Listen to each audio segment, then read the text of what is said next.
Hi, welcome to our second panel. Thank you so much for joining in. We've got three wonderful panelists for you. This panel is about answering your general questions about Oberlin life, and we have three panelists who could talk about lots of different things. My name is Tanya Avelid. I'm one of the assistant directors of admissions, and because I am the least interesting person in this, I'm going to turn this over to our panelists, and they'll take it away.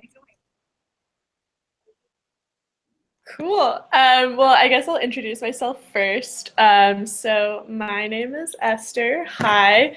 I'm a current senior or fourth year. So I'm about to graduate really soon, which is exciting but scary. I use her pronouns, and I'm from Evanston, Illinois, which is right above Chicago. People know. Yeah. I was born in Chicago, so. And let's see, I'm a history and Latin American studies double major. And then some of the things that I do at Oberlin, my areas of expertise, if you will.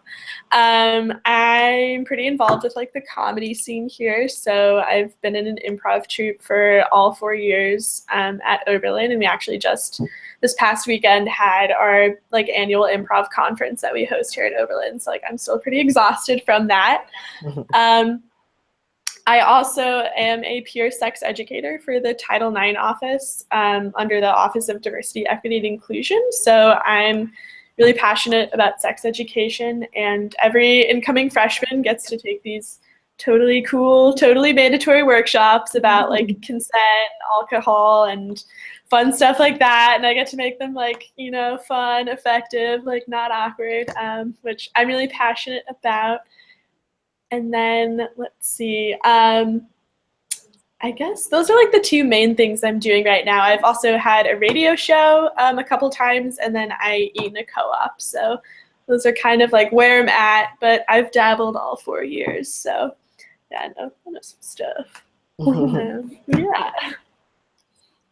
Did you want to do your why Oberlin, or I can? Oh, right. I guess, yeah, maybe. Okay, so my why Oberlin, I actually, there's like a bit of a dramatic story in that I applied regular decision like January 15th, and then sort of a few days later I was like, I made a terrible mistake, and I like called up the Office of Admissions and was like, can you please change my application to early decision 2, which they did, but this is like not something I would recommend doing.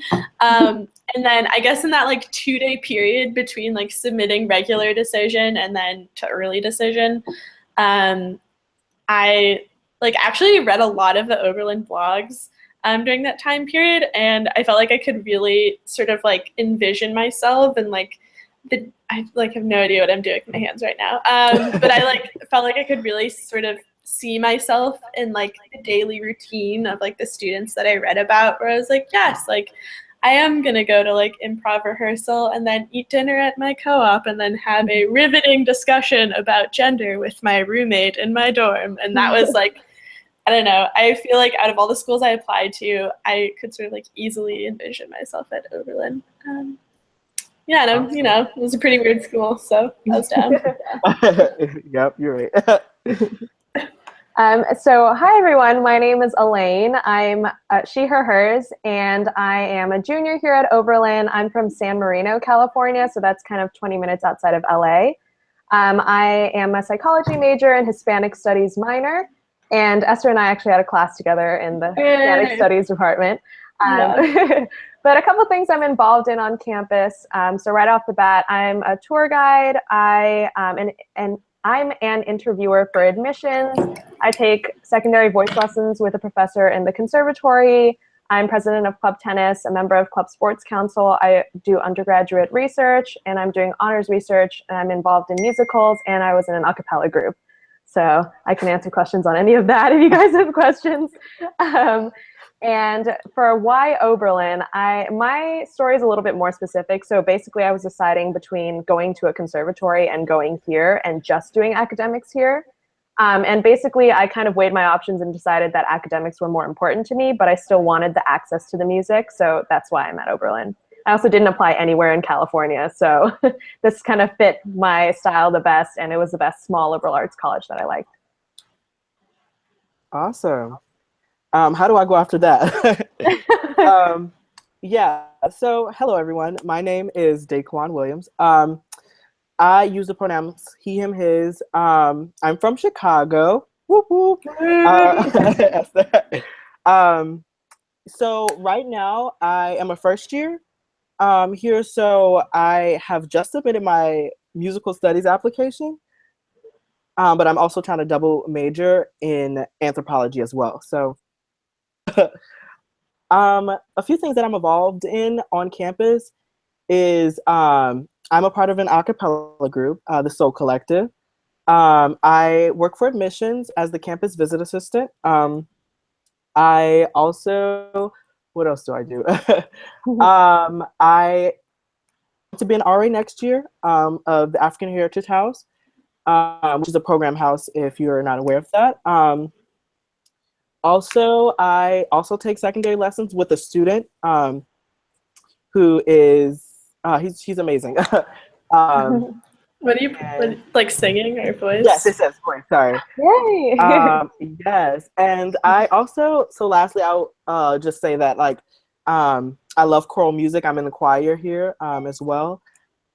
I have recently took up conducting, and so I've definitely been involved that here Cool. at Oberlin. Yeah. So yeah, that's a few things. And why Oberlin? I am a Posse scholar.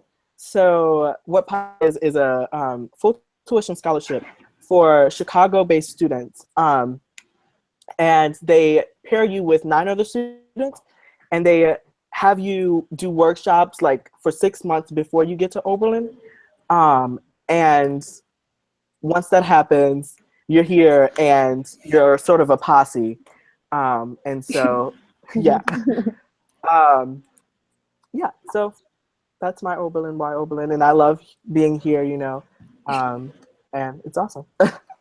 Cool. So we have a question already from Claire, and it says, I would like to learn a new instrument. I won't be joining the conservatory, so what access would I have to musical opportunities? You want to go first? Like me or? Oh, no, either of you guys, anyone who wants to talk about it. I mean, I have like a weird little experience with music here. So I was a pretty serious like classical trumpet player in high school.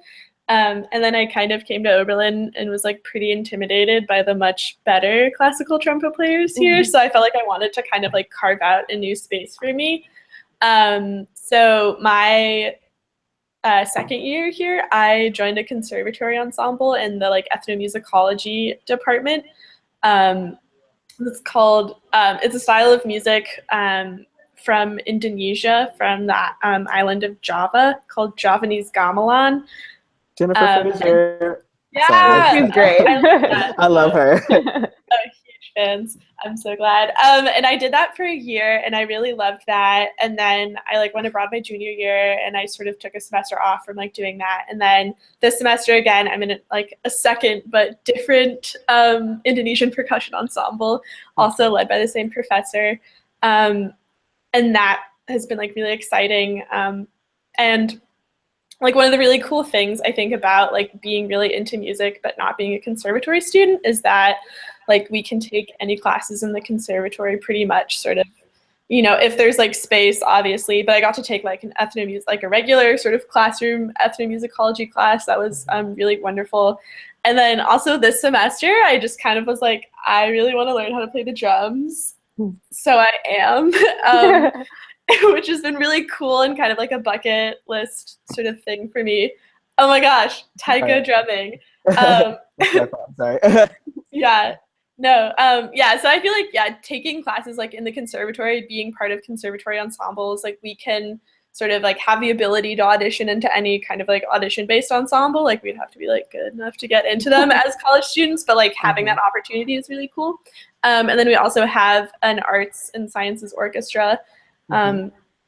So that's specifically for students in the college, and it's a really high caliber ensemble, which is awesome. They have regular like concerts and rehearse like 2 times a week, and I have a lot of friends that have done that. As for learning a new instrument, I know that, so we mentioned secondary lessons. So the ones that we actually have are the ones that you audition to get with students. But we also have, if you're starting as a beginner, you can pay $7.50 for a half hour. And I think that's an amazing price. Yeah, an amazing price for a lesson with someone of such a high caliber here at Oberlin. Okay. Anything else about that you guys have to say? Also, I guess like there, like in our experimental college, there are a lot of sort of like classes where you can learn about music. Yeah, I don't know. Have you like taken the Taiko Expo or? I have not. So yeah, just put that out there. Taiko drumming is an exco, and it's amazing. I have not, unfortunately, been a part of the group, but they perform at different venues here on campus, and they're amazing. Also, again, like there are some other excos as well. I'm in the choral conducting exco right now, and that's very fun. I just literally sing amongst my peers, and yeah, necessarily an instrument, but your voice can be considered an instrument. Yeah, so that's also fun. So yeah, just you guys covered it all pretty much with the secondary lessons and orchestra of the arts and sciences. So it's the conservatory is very I would say accessible if you make it. Resources that you can access to get involved in the music scene here. Yeah, so there's also a cool organization that's like relatively new called the Gear Co-op. And that's like a specific like music space and access to instruments that's like distinctly outside of the conservatory that a bunch of students started recently. And they have like a rehearsal space and a bunch of instruments that you can like learn and practice. And that's like, I haven't like done that because I'm not like, I don't know, I'm not like in a band, which I like wish I was. So, but that's like a really cool place for like people to sort of like connect with each other and yeah, form like different groups kind of more informally, like outside of the conservatory as well. Awesome. There's a second question. Can you talk about the rigor of the double degree? Do double degree students have time to do anything else like sports and social life? No. I'll let you all tackle that one. Well, I'm not in the double degree program, so I can't really talk about it in detail, though I do know people who are, and they do have time to do other things. I've definitely seen them out and about, so I know that they have social lives. Yeah. Obviously, it depends on the person because it depends on how well you can manage your own time. Obviously, you are taking that extra year to do it, so it's still manageable. It's just totally dependent on the person and dependent on how you prioritize different things. Mm-hmm. Yeah, my sophomore year roommate, he was a double degree student for a little bit and they ended up transferring just to be in the college. But like the year, I think and a half that he was in both the con and the college, like, you know, he was like a normal person and like hung out with me a lot and like managed to have like a normal social life, but also he sort of had to be very purposeful with his time and like had a very beautifully detailed schedule and like planner and like was very organized, and that's like a skill that like dual degree students like, you know, like need to learn a little bit quicker than like people like me. Like I feel like I got to be like kind of, I don't know, I took a whole year to learn how to be organized, and like dual degree students kind of need to do that right off the bat. Yeah, definitely. Like playing sports, I know that there was someone who graduated last year who was, I forget what his major was in the college, but he had a college major and then a conservatory major, I think like violin performance, and then he was also a varsity baseball player. Wow. And like managed to do all those three things, which was really cool. Yeah. Just really quickly, I also think it totally depends on what you major in the college. So say you're a voice major and you major in a language in the college, I think those two complement each other much more easily than, say, voice and bio, for example. So it really depends. Mm-hmm. Yeah. Definitely. Okay, so we have another question, and it says, I don't plan to major in the sciences, but I'd like to take some science courses. Are there classes in the sciences for non-majors, and how do you fulfill your distribution requirements? Do you guys want to tackle that before I do? Wait, was anyone a science major here? I'm a psychology major. I'll go first then. Yeah. So I've definitely taken classes outside of the psychology department in science. So technically neuroscience is a requirement for psychology, but it's not, a psych class. So that was a little bit more challenging for me, but that was an intro class. So there are a lot of intro classes for a lot of the science departments in general. So those are geared to the people who generally don't have that much background in the sciences yet. And those are your larger classes. So after you complete those classes, the class size narrows down tremendously. So you go from around 120 people to around 30 people or less. So they're very geared towards people who aren't that familiar with the material, and there's a lot of help offered. So for my neuroscience class, we had OWLs. So these are upperclassmen who have already taken the class, and they're paid to retake the class and listen to the same lectures, take the same notes, and then create outside of class help sessions. So obviously those weren't mandatory, but they were such a huge resource for me as someone who had no idea about neuroscience and really needed that help. Mm-hmm. Yeah. I really like science. So I took a physics class my first semester here, and then I very quickly realized that even though you like something doesn't mean you're going to be good at it. So that was kind of the first and only in the major, 4 majors science class that I ended up taking. So with distribution requirements, every student has to take 2 classes within sort of our 3 different disciplines that we've created. So natural sciences, social sciences, and then arts and humanities. So I needed to take a second science class to fulfill the natural science distribution requirement. So I ended up taking a geology class, 100 level, that was sort of more geared to the humanities, social science people, kind of like myself, and it was called Natural Hazards, and that ended up being one of my favorite classes at Oberlin. And I learned a lot about volcanoes and did a really fun final project about hurricanes. I don't know why I'm going into detail here, but there are a lot of classes that are, in addition to the intro classes, a lot of classes that are sort of specially geared towards students who might not feel super comfortable taking classes in the natural science department. And I know especially there is usually a science class in the physics department that's even geared towards conservatory students. So there's one on musical, the physics of acoustics, which is pretty cool. Mm-hmm. Yeah.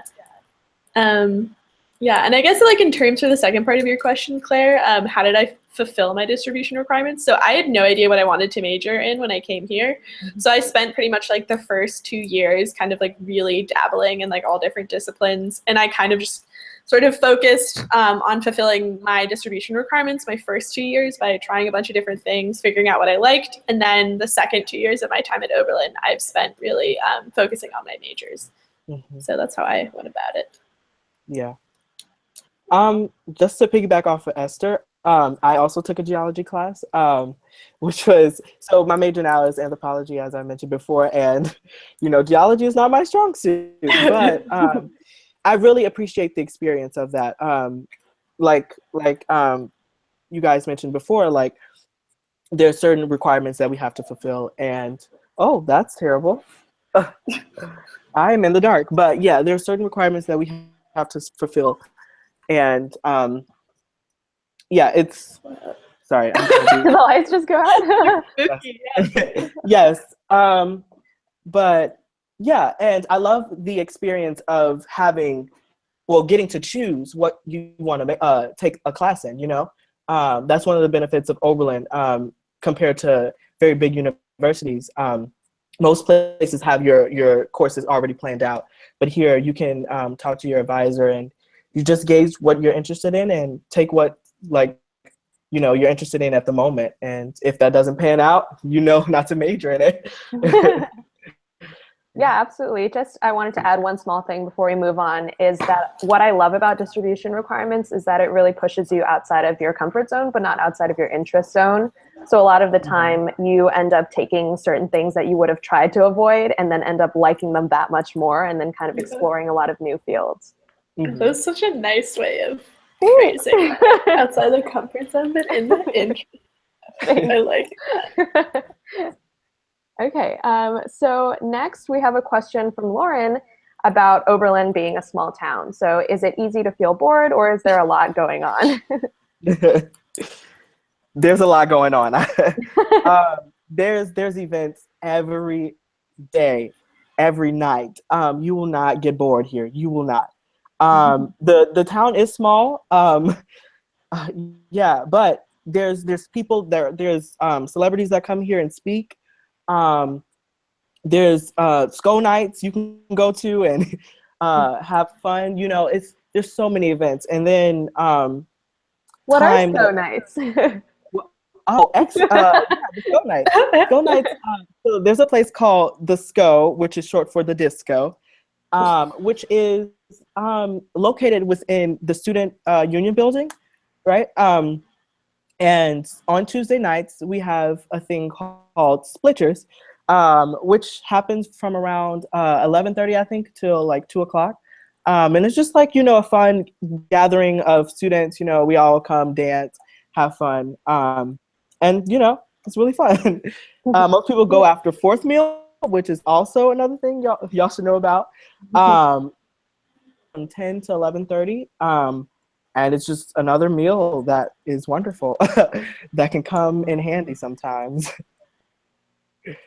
Yeah, so I've literally never felt bored, and I think all three of us are from pretty big cities with a lot of things happening, so I think we're definitely the people to trust about this sort of thing. So we were talking about the SCO. We actually had Chance the Rapper come and perform there at some point. We're always bringing in I'm so jealous. I wasn't here. But we're just constantly bringing in new musicians, and we as a student body are very committed to always keeping the entertainment and music very fresh at our school. So all across the genres of music, and even in academics and in athletics, there are just tons of things happening all the time. We have 500 concerts per year, which is more than the number of days we have per year. So literally you will not be bored. Yeah. Yeah, and I think I've been here for 4 years now, so it's I know when I go to a restaurant, I know exactly what I'm getting because it's my favorite thing, and I've kind of tried everything. So I feel really comfortable in a town this size, but I'm not bored. And then again, Oberlin, we don't have Greek life, we don't have fraternities or sororities. Our social scene tends to really revolve around music. So going to concerts or going to a show in someone's basement or something like that. That's a thing that a lot of people sort of center what they do around, and you don't obviously have to do that. It just so happens that a lot of people really love music here, and I'm so excited because after this Google Hangout is over, I'm seeing one of my very favorite rappers play tonight at the SCO, and I wrote a paper about her 3 years ago, and now she's coming, and I'm so psyched. So I really the musical experiences I've had here have been musical experiences, the shows I've been to, and the artists that I've seen have been really wonderful, and something I'm super worried about after I graduate is being able to find a place with a music scene honestly as strong as the one at Oberlin. Yeah, it's pretty clear. Tier. Yeah. Yeah, that is not to say that we don't have just normal house parties as well. Those are more hosted by athletic teams, so that's also an option. You can generally find any social scene that you want at Oberlin, which I found amazing about Oberlin's campus. Yeah, definitely. Okay, so there's another question from Carrie that says, how are roommates chosen? Did any of you choose your roommate? Where have you lived on campus, and what are the differences between program housing and other housing? That's a lot. So you guys Yeah. can kinda split that. I can tackle the roommate question. So before I got here, there was like a Oberlin 2020 roommates page, and I was all for it. And so I was lucky, but not lucky, to find someone to room with before. But sadly, he backed out, and we just lost communication. And so I just opted to have, be placed with anyone. And right now, I love my roommates. I'm in a quad. So I'm there. What dorm are you in? I'm in a house right now. Oh, cool. And so what two are twins, and then the other one's from Ghana. So it's like cool. very diverse. And so I love my roommates now. You can opt for the random selection, or you can find someone beforehand and put that on your forms. They'll send you a link to apply for housing. And once you get that link, you just put on the form if you found a roommate, and they would have to put your name on there as well. And most likely you would all be paired together. So, Yeah, and the way that they sort of pair roommates that haven't like requested to be with each other is they sort of like hand pick roommates. Actually, our Office of Res Ed, they don't use like a computer system. They like do it by hand, which is really cool. So it takes like a little bit longer, which is like pretty frustrating, honestly. Like in late July when like all your other friends going to other colleges already have their roommates and like you're still like waiting on that precious piece of information. But it's because they do a thorough job of it, and they sort of look at, like, you fill out this like survey beforehand that it's like, like, do you stay up late? Do you go to bed early? Are you messy? Like, do you want your room to be really social or more of like a quiet space? Sort of like, the questions that are like useful to know. And then they sort of pair you with people like that. So my first year roommate, like, and I, we actually like, we're pretty different people, but we had all of like the same like super like crucial living sort of variables, which was like really great because it was like cool, like our room's a mess, like we're staying up late, we're sleeping in late, and like we can have some people sometime, but like not people all the time, and it like worked out really well, and that was like really wonderful. And then I think like another cool thing about sort of housing at Oberlin is that as an incoming first year, you're not going to be paired with someone of like a different gender than you. But sort of going on forward after arriving to campus, you can request or like live with someone of like any different gender, which is really cool. So my like sophomore year roommate was like a man, and like some of like my family members were like a man.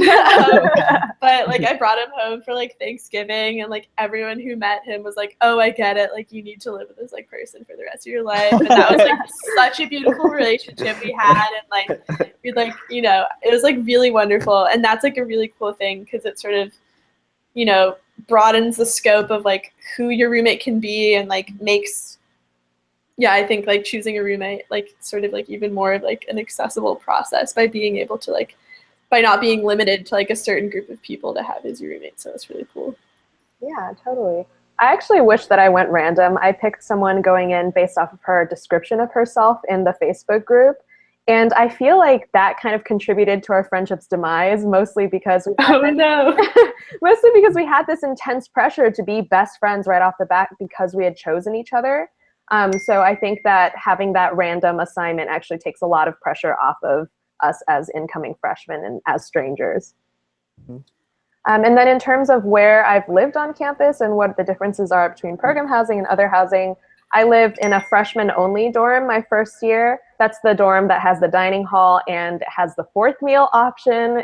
It was great. And then ever since, I've lived in Asia House, which is another program house on campus.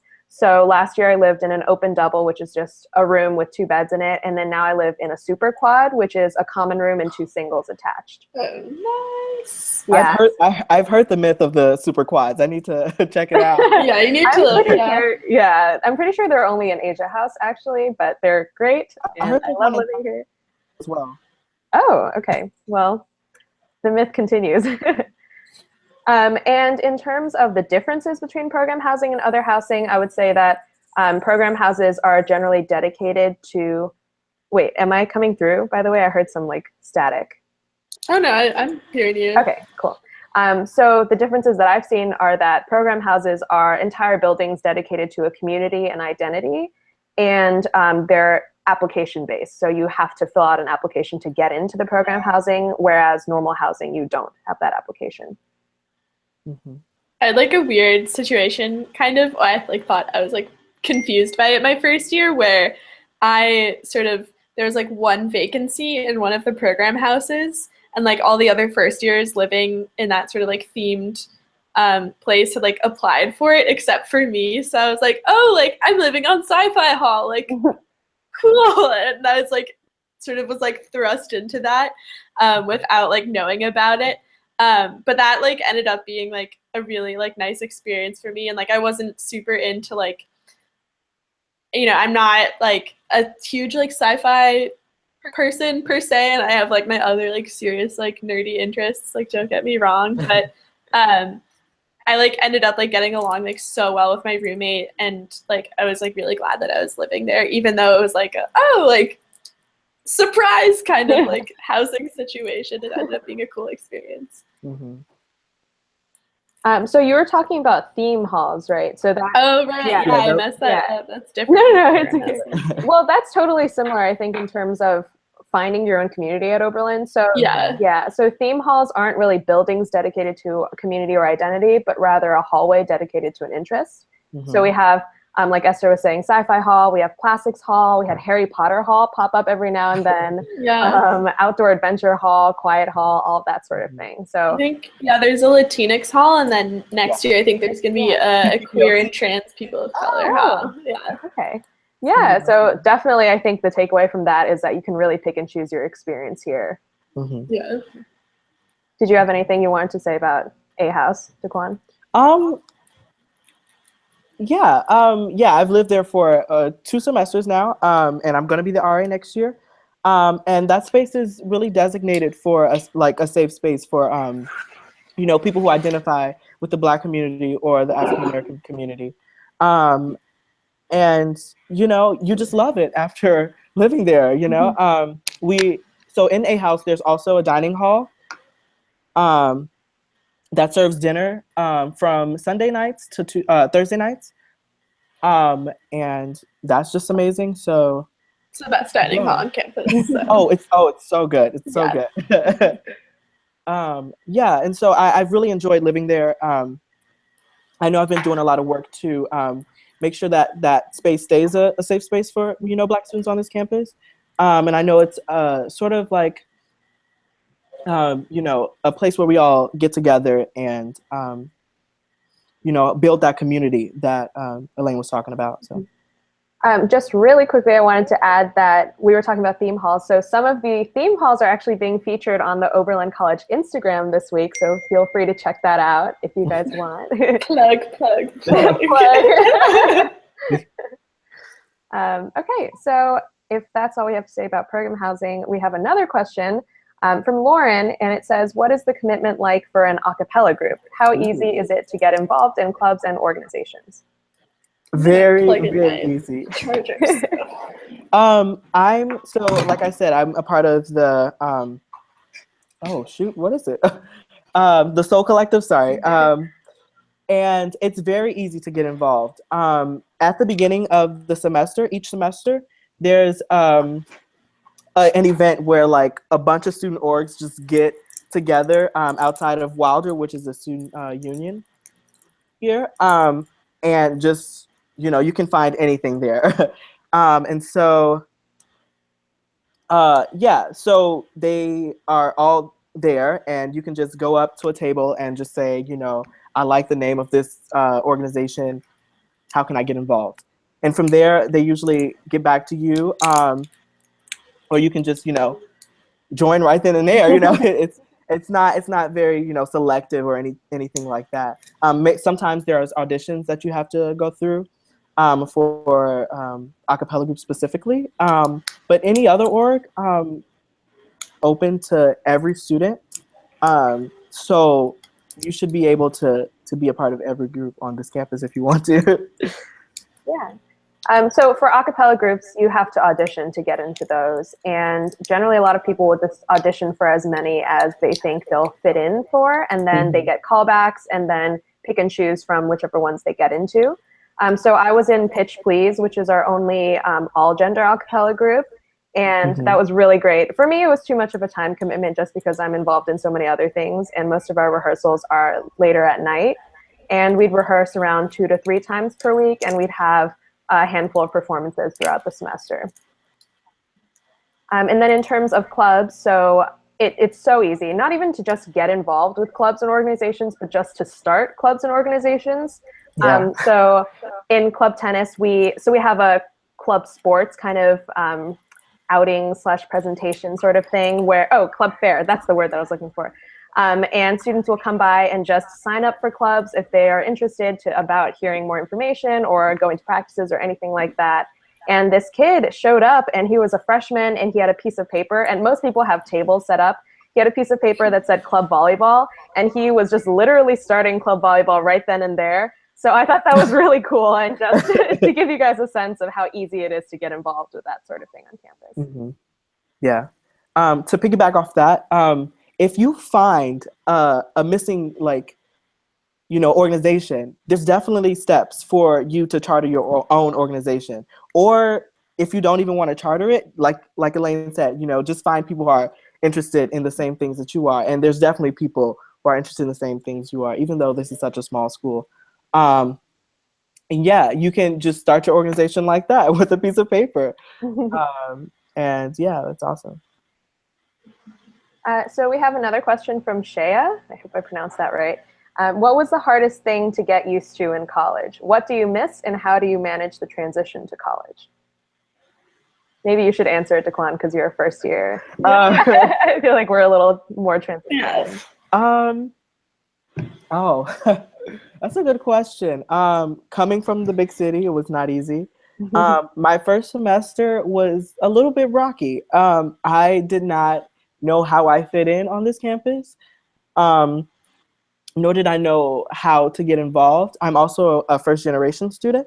And so not a lot of knowledge was passed down from my parents to me. But I have a wonderful advisor. And I also have my posse, who I mentioned before, and they're a great support system. And so later on, I found, different jobs that I like doing. Like I said, I work for admissions. My advice is to get involved in anything. Jobs are a must sometimes, on this campus, because if you don't have a job, you'll be sitting in your room for most of the night. So I definitely think that students should get involved in whether that, if that's like an organization or a job. I definitely think you should just branch out as soon as you get here, because my mother always said, don't do too much your first year, but you can definitely handle it. You have enough free time to do things that you enjoy instead of class, So I definitely think that you all should branch out once you get here, and that transition would be much easier. And there's also other systems in place for students and upperclassmen. So I know next year there's going to be the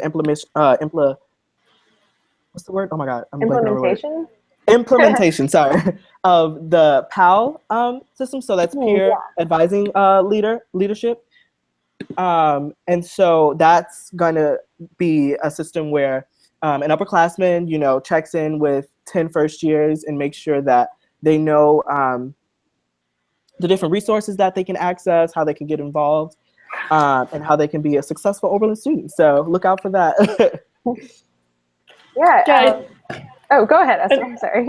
Okay.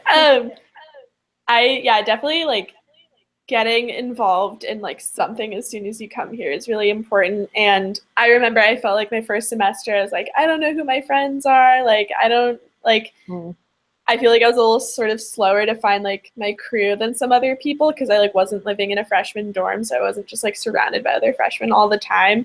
But joining an improv troupe my second week here was really important, because it was 10 people I was seeing 2 to 3 times a week, and like having a regular community that I felt like a part of was sort of like really grounded me during like the tumultuousness of like my first semester here.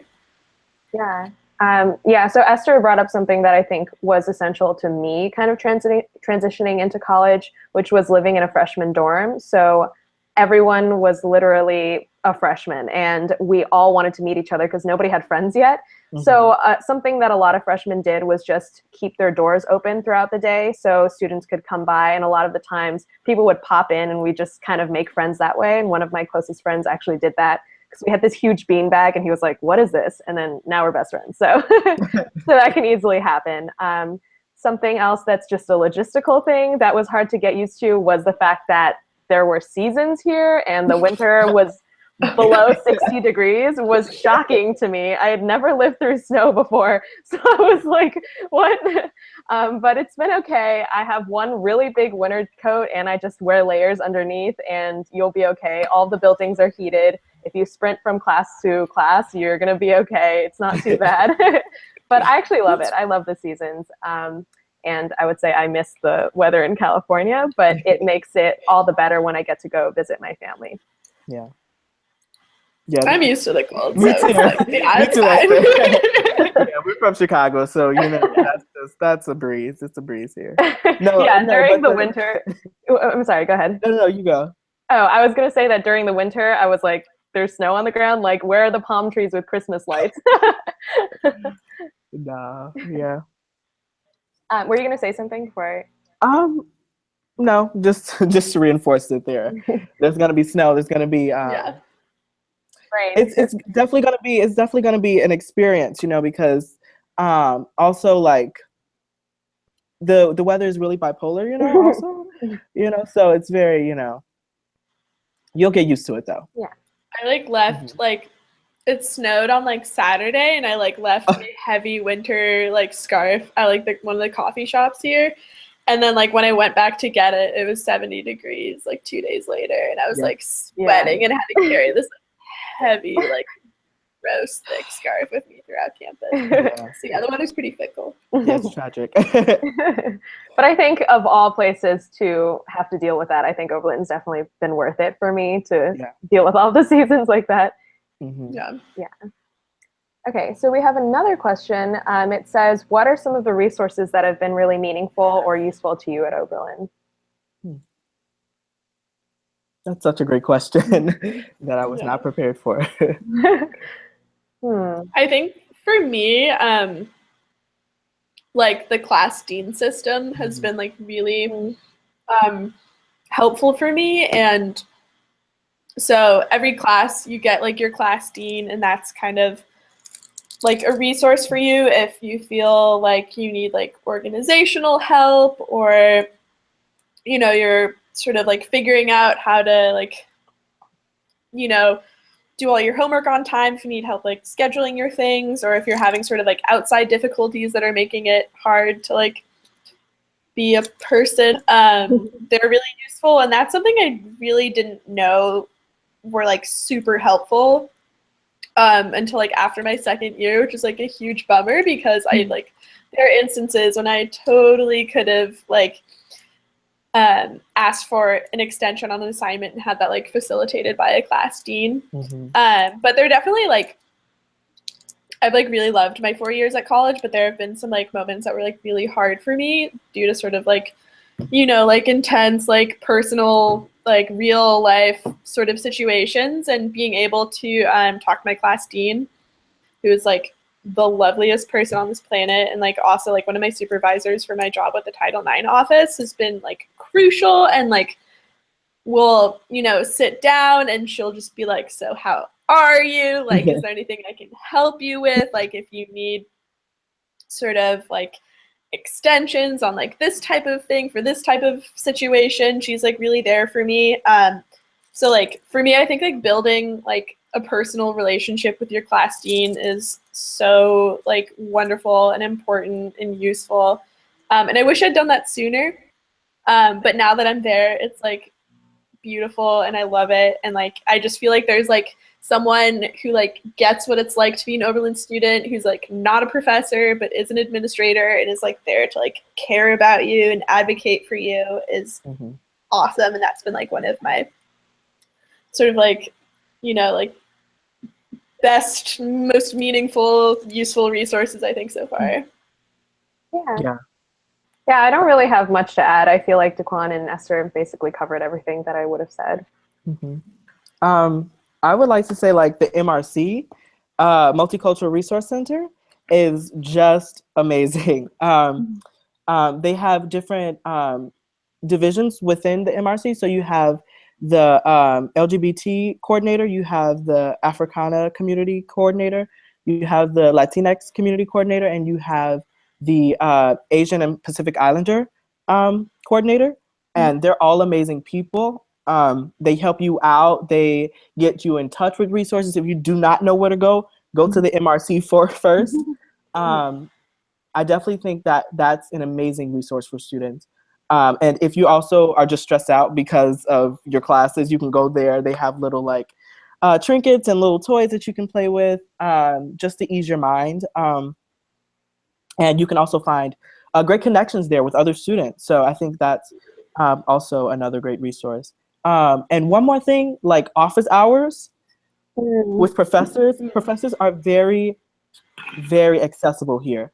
And so if you're having any problems with, you know, an assignment or a paper, really just go to the office hours and they'll be willing to help no matter what. Yeah. They will. Yeah, totally. Just to piggyback off of that, the professors here are real people and they treat you like real people. So there's really not that kind of distance between you guys. You can have those real conversations. They understand if things happen in your life. So it's very easy to find that support system in professors as well.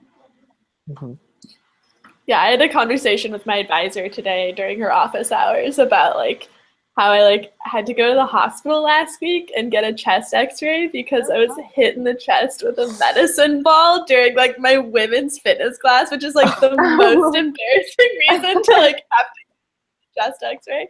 But I just like told her all that and then we like kind of laughed about it for a while. And it was like, I don't know, it was a fun moment. Yeah. Definitely advisors. Advisors are very accessible. Because most times you don't have a class with them. So it's very informal. They tell you what you should do to, you know, get that degree. But also some of them, you know, invite you to their house. And some professors even offer like temporary jobs, you know, like, babysitting and stuff like that, walking the dog, you know. So you can definitely build relationships with your professors here. Yeah. Like crying in office hours, like it's been done. I've been there. Yeah. Love it when there's like a box of tissues and like a little bowl of chocolate. So it's like everything you need is like right there.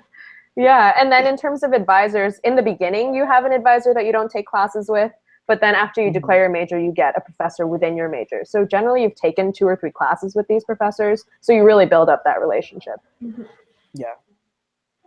Okay, also, oh no, go ahead. I was just gonna say, I hope it's okay. I'm eating chocolate right now. I just wish I had chocolate here in this. I know, that's like why I feel like it's like because not everyone can be eating chocolate. It's okay.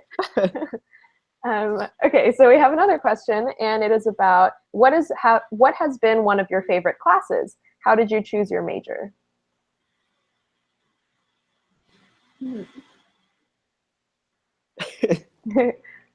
I can go first. I have one right off the top of my head. So Esther and I were in a class together last year, and it was definitely my favorite class at Oberlin so far. So we took Cien Años de Soledad, which is in the Hispanic department, and it is 100 Years of Solitude by Marquez. And it's an incredible book, so we spent the entire semester just studying the book in detail, and it was amazing. And we had such rich discussions, and she was so passionate about this class. And she'd really put in a ton of effort into designing it, into really making us care about the material. So I really loved engaging with that material. Yeah, Claire, the professor who taught that class was like amazing. My other advisor. So it was like, oh my gosh, I'm so jealous. Yeah. And she's also just so cute, and I love her fashion. It was great. Every time I would come to class, I'd be like, your fashion gives me life.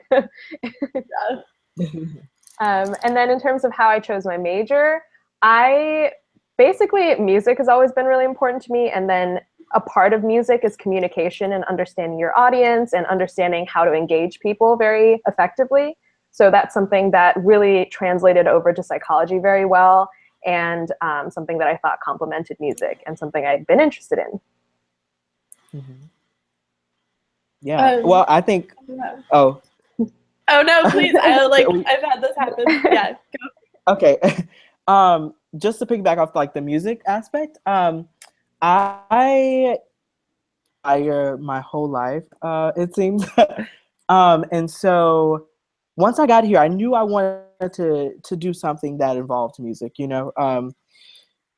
music. And so once I got here, I really delved into the conservatory. So I took music theory, and that's really one class that I'm very, very passionate about.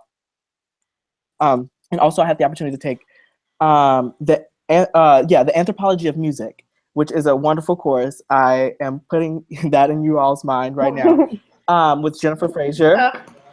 Great, she's great. Yeah. Awesome. But that class really stuck out to me, and I was like, because I originally came in here, I knew I wanted to do two things, and I thought it was sociology. I was like, okay, sociology is where it's at. That's what I'm going to do. But I got here and I said, this class is really appealing to me. And so I really enjoy the aspects and the concepts of anthropology.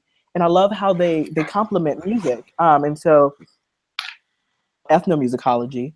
And so that combines both music and ethnography, which falls under the category of cultural anthropology. I know it's so all over the place. But yeah, I really enjoyed that class. And from there, I am in the process of declaring musical studies, focusing on pedagogy and ethnography, ethnomusicology too. And so, yeah, I really enjoy music. So that's how I got into my soon-to-be major. Awesome. Okay, so Esther, were you going to say something before? I don't know. I guess I think just one of my favorite classes that I've taken have been in the history department, and I'm a history major, and it's such a big, beautiful, strong department here at Oberlin. And I remember sort of the smallest class I've taken was sort of a 6-person 400 level history seminar. It was called Women in Latin America, and we were all women, and that was just a really cool class to take, because I feel like it was sort of, because it was so small, it was do all of the readings so thoroughly, because it'd be just super obvious if I'd skimmed something and then tried to talk about it, and I learned that after the first class. But yeah, that was sort of the class that I felt like I got to be the most involved in discussion and just had really rich discussion, and I got way over my fears of speaking in class by taking that class. I think that's my favorite. Cool. So we have another question about breaks. So what do we do over breaks? Winter term, summer, fall, and spring breaks, Thanksgiving. I have not experienced a summer break yet, but I could just quickly talk about my other breaks. I went home for for all of the breaks first semester, which are fall break, Thanksgiving break, and then you come home after semester is over for winter break / winter term. And so I did not find that as pleasant as I wanted to. It's very it's a lot adjusting to Oberlin once you get here, but then having to readjust back to the city. I know it's very it was a lot for me. And so for spring break, I actually went to visit a friend at another college. And so I think that was really helpful for me, because it made me see I went to Penn State, and that's such a big school. And I saw that, I realized why I was meant to be at Oberlin. And that was also a proponent in me, figuring out where I fit in on this campus. Because again, like I said, first semester was really rough for me. And so visiting another school, really opened my eyes to the things that I love about Oberlin. And I definitely recommend if y'all could get the chance to do that. That's very beneficial. But during winter term, I went back to my high school and did a little project with my artistic director, because I went to a performing arts high school. And we looked at ways that we could diversify admissions and promote inclusivity. And that, so yeah. Cool. So yeah, I just wanted to, oh my God, I just lost the train of thought. I wanted to comment on something that you said, but I totally blanked on what you had said. Okay, I'll go back to it later if I remember. But in terms of what I've done for winter term, freshman year, I interned with the Los Angeles Opera. Sophomore year, helped a professor design a class. And then last winter term, I did research at Pomona College in child development for psychology. And then over the summer, I did similar things, so internships, continued research, and then this summer I'm doing research at Yale in infant cognition. Wow, that's really cool. Thanks. Yeah, that's awesome. Well, you're hired. Yeah. You were hired on the spot. One of my favorite things that I've done, this past summer break, I worked at the admissions office, which is why I'm here right now. But the summer before that, my study abroad program started really early. So mid-July I had to go. So I only had 8 weeks at home. So I got a job working in a restaurant kitchen in a Indian / Nepali restaurant. And it was my job to fry the appetizers. So I'd just be covered in samosa oil by the end of every one of my work shifts. But that was a really cool experience. And then posing that against being an admissions intern, two super different ways to spend a summer, but both were really fun. And then I think a standout winter term project that I've done was my sophomore year. I went with a group called Oberlin in Solidarity with El Salvador to a community in the country that was hit very hard by the Civil War that happened. And we were there to learn about the Civil War and hear the stories of the people who had survived the war and their different experiences. And that was a really important life experience for me. And I think that was the thing, honestly, that has changed me most as a person, I feel which, I don't know, it sounds cheesy, but that was really important. And that's why I became a Latin American Studies major and things like that. But that was, one thing that people can do during winter term is they can do abroad trips that last for a month. So it's not a whole semester that you're committing to. But yeah, I know I went to El Salvador. It was really wonderful. Awesome. All right, I'm going to take a quick water break. So if you're wondering where I was going, I'm going to take a water break. So I'll be right back. Okay. So I totally just remembered what I was going to say, piggybacking off of what Daquan was saying about going home and being able to compare your experiences.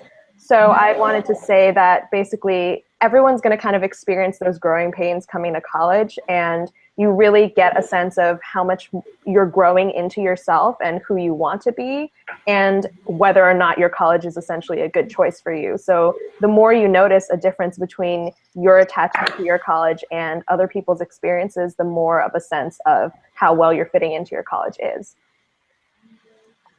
Okay. Was there anything else we all wanted to say about that before we move on?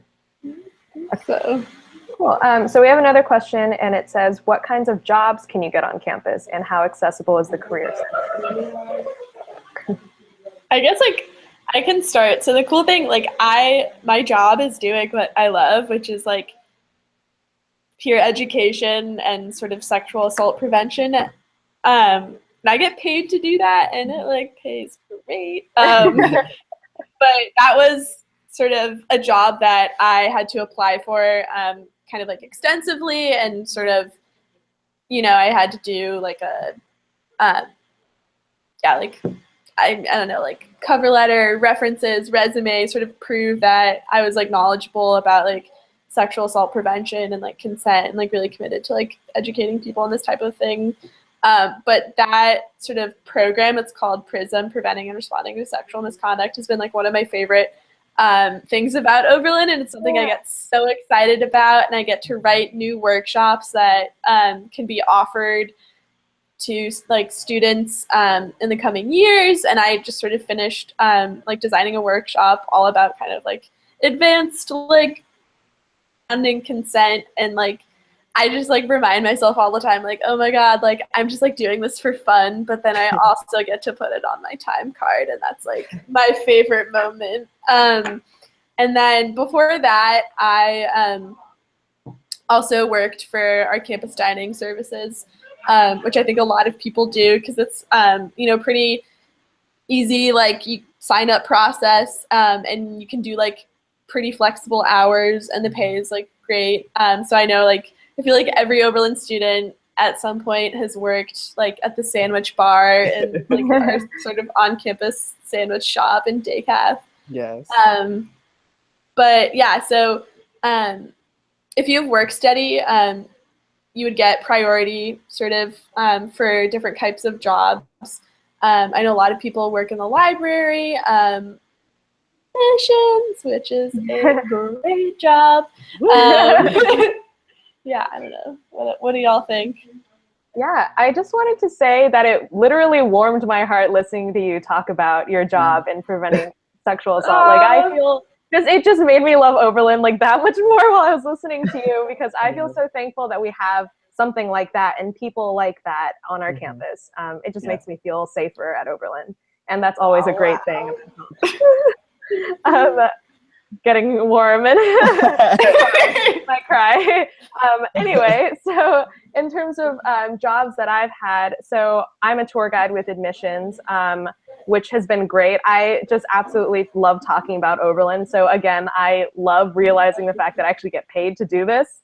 And I really, really care about doing a good job because I like being able to help people really figure out something important about their future and see if Oberlin is the right fit or isn't the right fit for them. I also just got hired to be an interviewer for prospective students for Oberlin as well. So I'm also really excited about that, kind of for the same reasons. I'm also a tutor for research methods in psychology, which is kind of a statistics class. And basically how you get hired as a tutor is that you need to get, I think, an A in the class, and then the professor will just automatically nominate you to be a tutor for that class. And they will contact you and ask you if you want to be a tutor, and then you can pick or decide not to be a tutor, and then you can pick how many different 2Ds you want to take on and that sort of thing. So super, super flexible. I think a lot of jobs at Oberlin are super accessible and super easy to fit into your schedule. Definitely. My jobs, I am, again, the campus visit assistant for admissions. And what that entails is, so let me backtrack.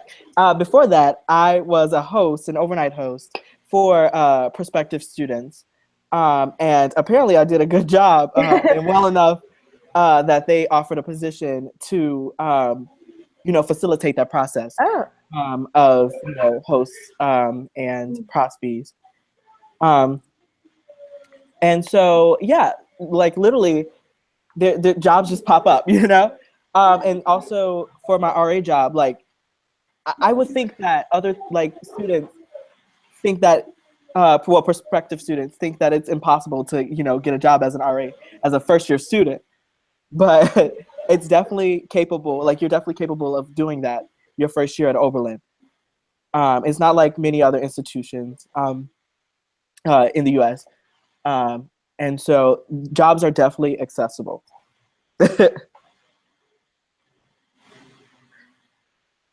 Cool. I just realized that my microphone was muted. Oh, no. But I just wanted to say really quickly that the Career Center is also very, very accessible, super, super helpful because we have a strong alumni network, and the Career Center does a good job of helping us figure that out as well. And they understand that we have winter terms, so very good way to find internships and find different opportunities for ourselves outside of school.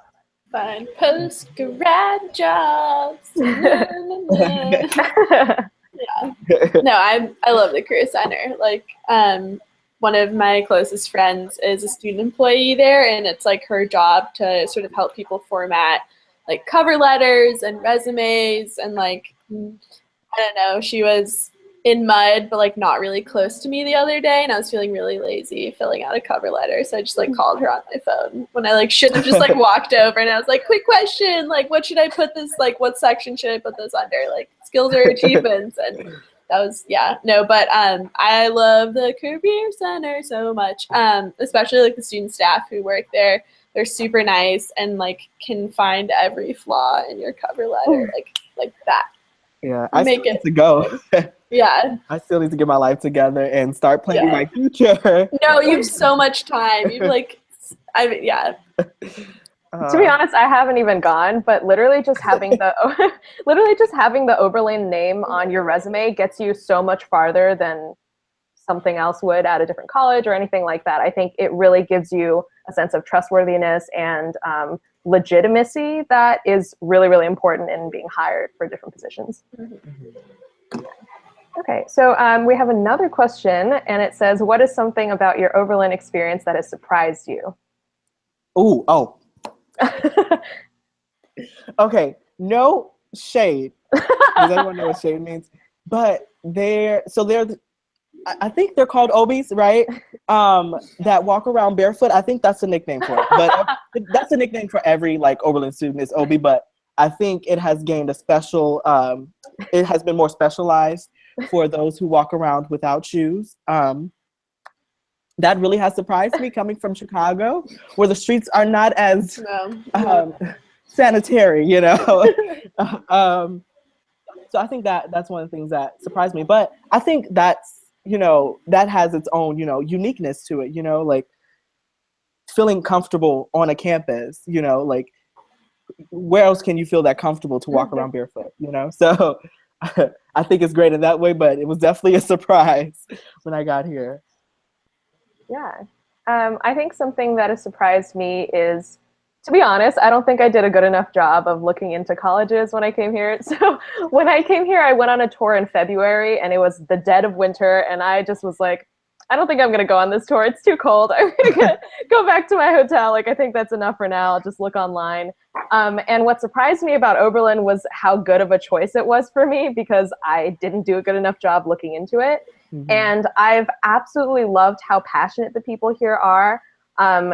It's something that I think every Oberlin student shares, and is a reason why we're all drawn to Oberlin in a sense, is that we're passionate about something in particular or a lot of things, and we really, really care about hearing what other people are passionate about. And it really just gives us energy to be even more motivated and passionate about our specific thing. So I love that. I think for me, something, I don't know if this is like surprising, but like it definitely took some getting used to, was especially my first semester, just letting myself be wrong about a lot of things, and like getting used to that like process of being like, oh, I thought about this one thing this one way my entire life, and now I'm changing that in the span of like a 40-minute like, you know, introduction to like a guest lecture by someone or something.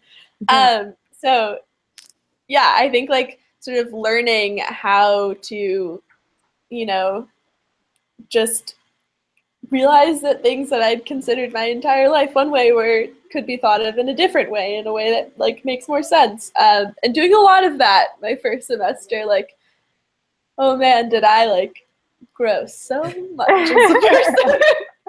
Yeah, totally. I totally agree with that. Yeah. Okay, so there's another question that says, what is something about Oberlin that has been challenging for you?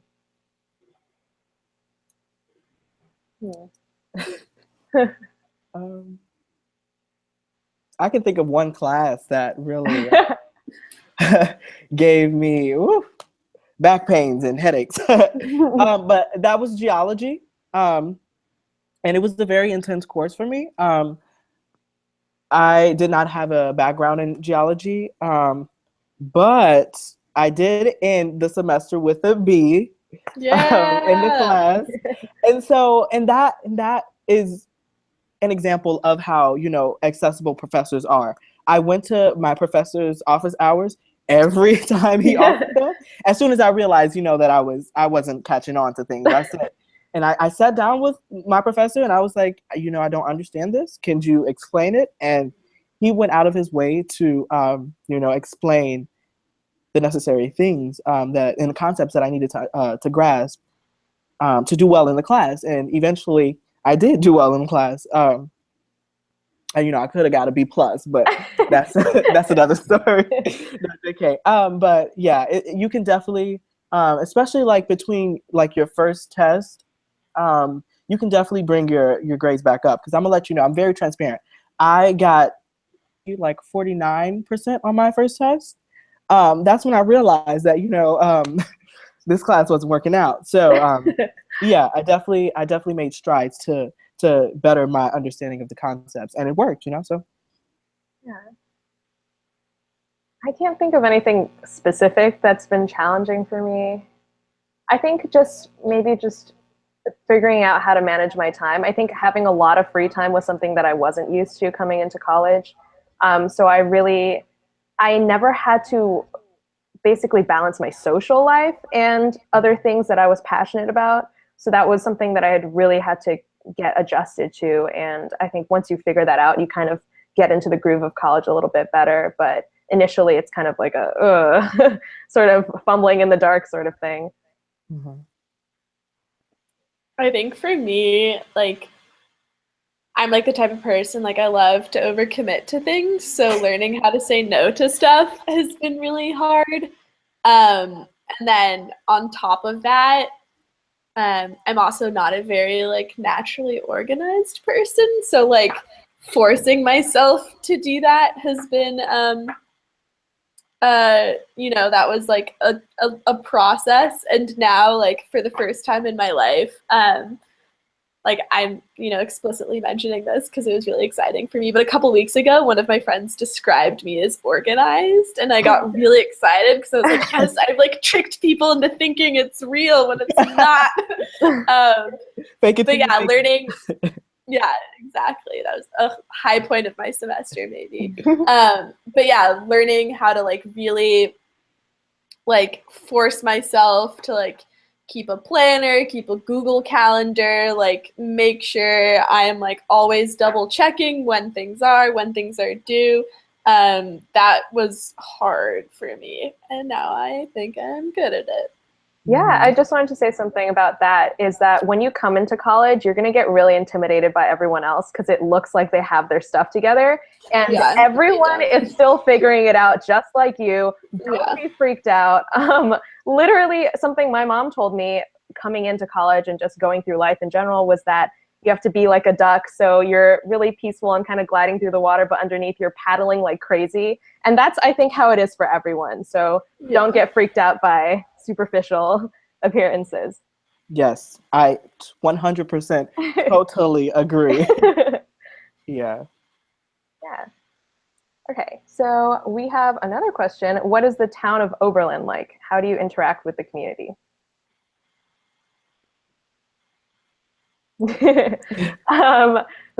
So for me, technically I'm near LA, but I'm not in LA. So I'm kind of from a suburby area, and I've always been in small communities. So it's been pretty easy for me to make that transition. So it's fine. I kind of find myself to be a creature of habit. So I tend to go to the same restaurants and order the same things all the time. So I've been okay with that. I like being in a community where you learn people's names, which is something that's totally different from I would expect living in a big city where you don't really meet the same people all the time. So that's been something that I've really liked about the town of Oberlin. There are a lot of just community-based events. We're always trying to involve the community. So we have, even in club tennis, for example, we have community members coming in and playing tennis when they have time to. We are hosting an all Oberlin tennis tournament, and this is open to students, professors, anybody involved with Oberlin or even with the town can come and play. So I think there's really no divide between all these different groups. Yeah.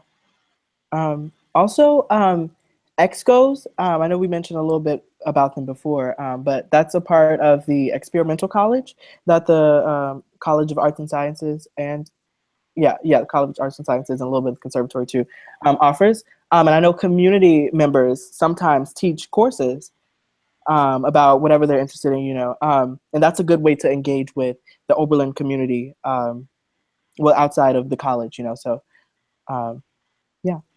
Yeah. So where I'm from, Evanston is a college town, and it's been it's not a college town because it's a town, and then Northwestern also happens to be there. That's like my biased opinion. But No, it's a college town. Excuse me. But yeah, it's been cool getting to sort of compare the experiences between like living in a college town and then going to school in a college town. And I feel like sort of like geographically, the way like Oberlin College and the town interact is that the center of the college is also the center of the town. And there's no like border to the campus or any like gates or walls or anything like that. So that is really nice. And then also I think for me, sort of an important thing that I've done is I babysit. And I babysit for like people who live in the town of Oberlin that like aren't professors or aren't like really affiliated with the college. And that's like really great because like, I'll ride like my little bike like off campus and I'll go to like a residential place that like isn't dominated by college students, and I get to like hang out with some babies and like some people who aren't like 18 to 22-year-olds, and that is something I get to do every week. And I'm really glad that I do that because 18 to 22-year-olds are great, but I feel like, there are more people than just that age group, and it's easy to forget that sometimes at a school. Yeah. One more thing I would like to add, there's also various mentoring programs and tutoring programs that happen, like sort of downtown Oberlin and within the community. And so a lot of, elementary students and grammar school students come to, like, there's this thing called the Boys and Girls Club. College students help students with their homework, check in about their life, and it's just like a mentor to them, So I think that's one amazing way that we engage with the community as well. We have another question which says, when did you know you were an OB? What was a defining moment in your Oberlin experience? That's such a good question. Yeah. Woo. I feel like for me, I don't know, my grandpa's name was Obert, and like so people would call him like Ob or like Obi, and I don't know. So I've never like referred to myself as an OB for that like very particular reason, is because that's what we call my grandpa. So I'm always like, I'm an Oberlin student. But I feel like definitely like my first semester, I like stayed up really late in like the lounge of my dorm, like on Sci-Fi Hall, and like with this like person, and he like ended up becoming my roommate the next year, and we just like talked about everything and our life stories, and we both had like really different backgrounds growing up, or from like different places, and like went to different high schools and were different people, and just like, I don't know, I can't really, it was just like a really wonderful moment with like a new friend where I just like stayed up too late and was really tired the next day when I had to go to like my 9 a.m. class, but that was okay. And I don't know, I feel like that for me, having like those like intense conversations about like identity and gender and race until like 4 a.m. in like your dorm lounge is like, that for me was when I was like, oh yeah, I've like found my place here. Yeah, I just want to like really piggyback off of that. So I mentioned before I went to Penn State, and the moment I knew I was an OB is when I introduced myself to my friend's roommate. With pronouns? Yes, I said, hi, my name is Jaquan. I use he, him pronouns. She said, what? He, him pronouns, yeah. And that's an example of how liberal Oberlin is, and how inclusive we are. And also just to also mention, like, there was a solidarity workshop that happened at Penn State. And what also surprised me was that there's around 90,000 students at Penn State. But at the Solidarity Workshop, I feel that if Oberlin had the same workshop, there would be more people at that workshop at Oberlin than at Penn State, you know? And so I think just like realizing how liberal Oberlin is and how inclusive we are, I think that's a real privilege, I would say, compared to other universities and liberal arts colleges too, you know, so.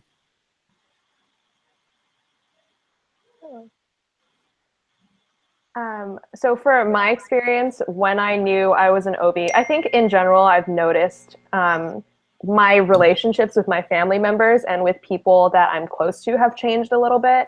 I particularly over Thanksgiving, because a certain political event had occurred that I had strong opinions about, and my uncle had strong opinions about in a different manner. And I was trying so hard to avoid the conversation, and my uncle brought it up and expressed his strong opinions, and I jumped out of my seat and started arguing with him very, very vehemently. And I realized in that moment that I felt so empowered by Oberlin, and I definitely didn't have that before coming to college. Yes. And that I felt like before I probably would have just let him say whatever he said and just kind of kept to myself. And I felt like just as a woman, as an academic, as just like, I felt like I had the information and the knowledge and the support system and people similar to me that were there for me, and that gave me the power to say what I believed in. And that really made me feel like an OB. Yeah. Okay. So I guess we're going to move on to the next question. So that is, what are your plans for this summer? Like I said, I haven't visited the career center. So I'm still trying to figure that out. I think I'm going to do though a thing that I've done in the previous summers. I went to there's this program in Chicago called After School Matters, and so that's like a umbrella organization that has smaller organizations within that, and so young people get the opportunity to like execute their art, but also get paid for it as well. So I think I'm going to be an instructor for my choir that I was in.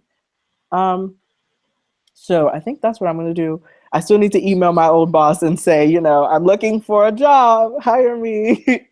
But that'll definitely get done in the next few weeks. I was just told that I'm excused from this question because I'm graduating and it's scary to think about. But yeah, I'm applying to jobs right now, and I'm looking at sort of like sex education, nonprofit types of positions. So hopefully that's what I'll be doing. That would be great. I feel like you would make so much change happen, like positive change in the world. So I hope you get a job. Yeah, same. So I had mentioned earlier that I'm going to be doing research at Yale this summer. So that's going to be for about 2 months. So that would be in the Infant Cognition Center, and that has to do a lot with how infants see social others and kind of perceive the world. So something they've done research on is how they view helpful and unhelpful others, which I think is really interesting, especially given the research that I've done before has been similar, but not exactly the same. So it's really cool for me to kind of branch out a little bit. Yeah, and I just finalized my apartment, so that's really exciting. Ooh, yeah, awesome. So I'm not homeless for the summer. Yes. Also, if you all were wondering, there's resources that you can access to find out about different jobs and internships for the summer. There's I don't know the name of it. Does anyone? OBOps?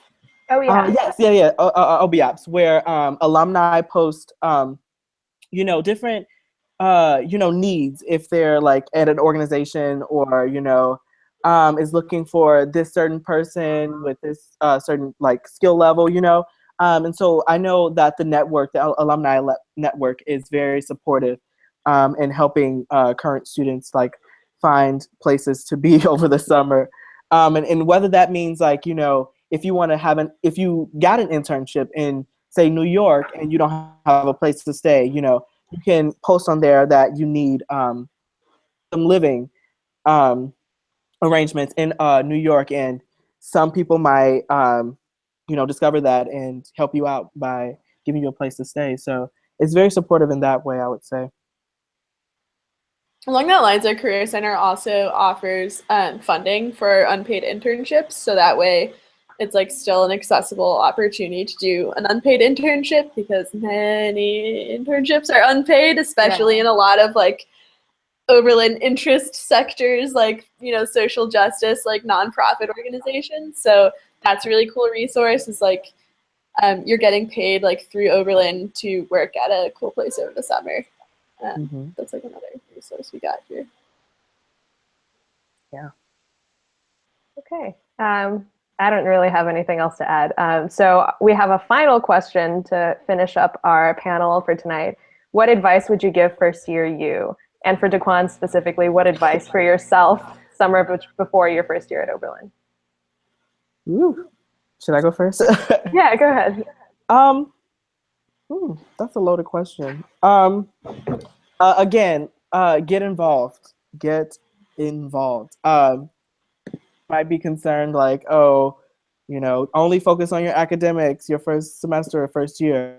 But definitely, I definitely, if I could have told my younger self anything, it would have been get involved and get a job.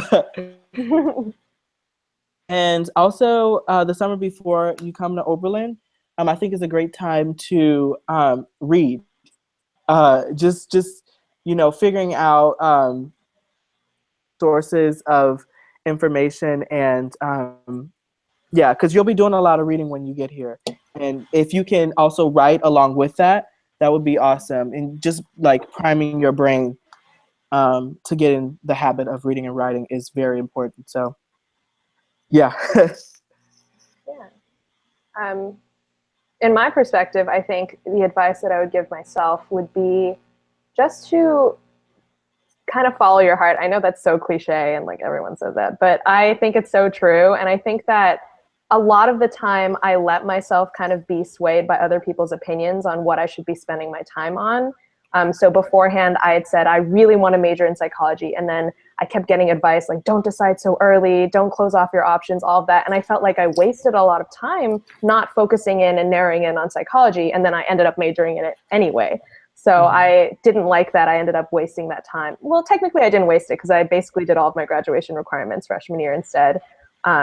So that was a good use of my time, but also I would have preferred to focus in a little bit more.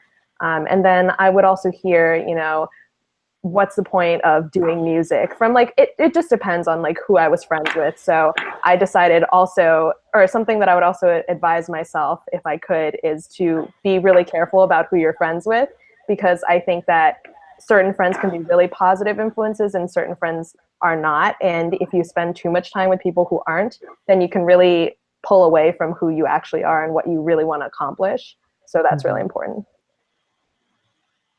I think for me, like, just like imagining like first year little Esther like right here in front of me, I would say like you're gonna make so many mistakes, and like some of them are really gonna suck, and some of them are gonna sting, and like you're gonna be embarrassed. You're gonna be committing all these like social faux pas, and like that's okay, and like you're gonna learn so much from all of those mistakes, and they're gonna make you into a bigger and better person.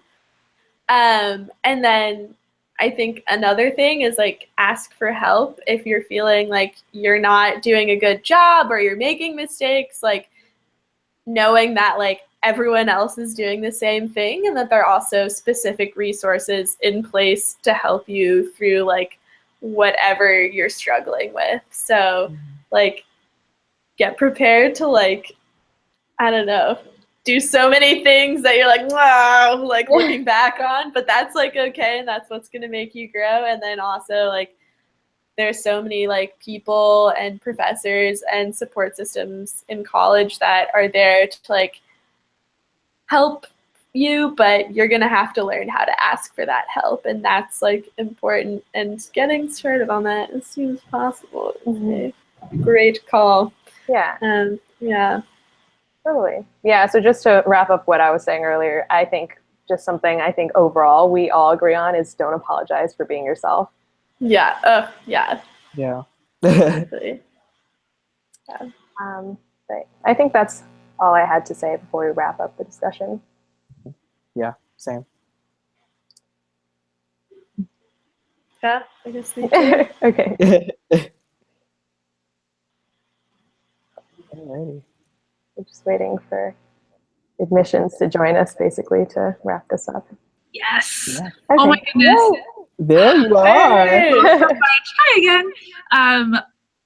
I have learned so much from all of you. This has been lovely. Thank you for sharing with us tonight. We have one more panel coming up. It will be on Wednesday, April 19th, again at 7:30 p.m. This is our panel for underrepresented communities, so students who identify as students of color, LGBTQ+, low-income students, and other minority groups on campus. So a chance to ask more questions. Again, our OBs have a ton of different experiences, so even though the panels are sort of structured around specific communities, they are able to talk to a lot of different experiences. Again, thank you so much. Thank you to our panelists. Thank you to our watchers. And if you have any other questions that we haven't gotten to, ask questions in the comments on the blog post, and we will get to them next time. Thanks so much, and good night.